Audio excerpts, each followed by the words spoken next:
Today நம்ம என்ன பார்க்க போகிறோம்னா தேங்காய் வச்சு எப்படி கட்டி சட்னி எப்படி ரெடி பண்ணலாம் அப்படின்றத பார்க்கலாம். இதுக்கு வந்து தேவையான பொருட்கள் என்னென்னா, தேங்காய் எடுத்துருக்கிறேன், தேங்காய் துருவி வச்சுருக்கிறேன், பொரிகடலை எடுத்துருக்கிறேன், 2 சின்ன வெங்காயம் எடுத்துக்கோங்க, அப்புறம் 2 மிளகாய் எடுத்துக்கோங்க, ஒரு சின்ன இஞ்சி எடுத்துக்கோங்க, ஒரு பல் பூண்டு, தேவையான அளவுக்கு உப்பு, அப்புறம் ஃபைனலாக தாளிக்கிறதுக்கு வந்து கருவேப்பிலை வந்து எங்கள் வீட்டில் வந்து சின்ன குழந்தைங்க இருக்காங்க. அவங்க வந்து என்ன பண்ணுறாங்கன்னா இதை ஒதுக்கி வச்சிடறாங்க, அப்புறம் குப்பைக்கு தான் போகுது. ஸோ அதனால் நான் பொடி பண்ணி வச்சுருக்கிறேன். நீங்களும் அந்த மாதிரி வச்சுக்கிட்டா பெஸ்ட்டாக இருக்கும். பொருட்கள் வந்து 3லேருந்து 4 பேர் வர இந்த சட்னி வந்து சாப்பிடலாம். இந்த ஸ்பூனுக்கு தான் 5 ஸ்பூன் அளவுக்கு தேங்காய் எடுத்துருக்கிறேன், 2 ஸ்பூன் அளவுக்கு பொரிகடலை எடுத்துருக்கிறேன்.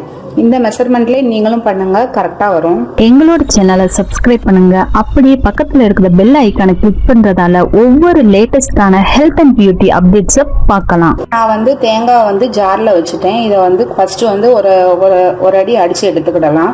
அதுக்கப்புறம் வந்து மித்த ஐட்டத்தெல்லாம் போட்டுக்கலாம். இது வந்து அரைய கொஞ்சம் லேட் ஆகிறனால ஃபஸ்ட்டு தேங்காய் ஒரு அரை அரைச்சி எடுத்துப்போம். லைட்டாக தண்ணி ஊற்றி லைட்டாக அரைச்சிக்கோங்க. லைட்டாக தண்ணி ஊற்றினா போதும். லைட்டாக 1-2 அரைஞ்சா போதும். மித்த ஐட்டத்தெல்லாம் நம்ம சேர்த்துக்கிடலாம். மிளகா வந்து 4 துண்டாக கட் பண்ணிக்கோங்க. 2 மிளகாவை 4 துண்டாக கட் பண்ணியிருக்கிறேன். இது போட்டுக்கோங்க. இஞ்சியை வந்து இந்த அளவுக்கு சீவி எடுத்துக்கோங்க. இஞ்சியோட தோலில் வந்து விஷத்தன்மை இருக்குன்னு சொல்லுவாங்க. அதனால இஞ்சியை வந்து சீவி எடுத்து அரைங்க.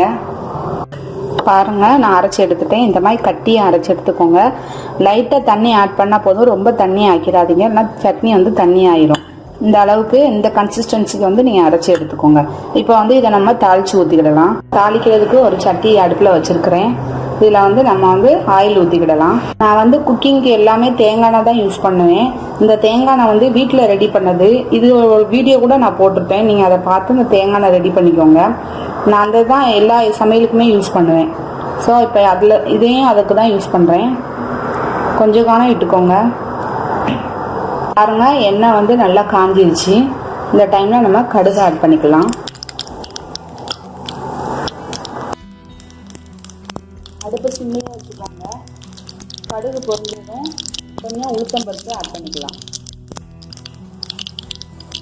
உளுத்தம்பருப்பு செவந்து வந்ததும் ஆல்ரெடி அரைச்சி வச்சுருந்த கருவேப்பிலை பவுடரை வந்து இதில் ஆட் பண்ணிக்கிடுவேன்.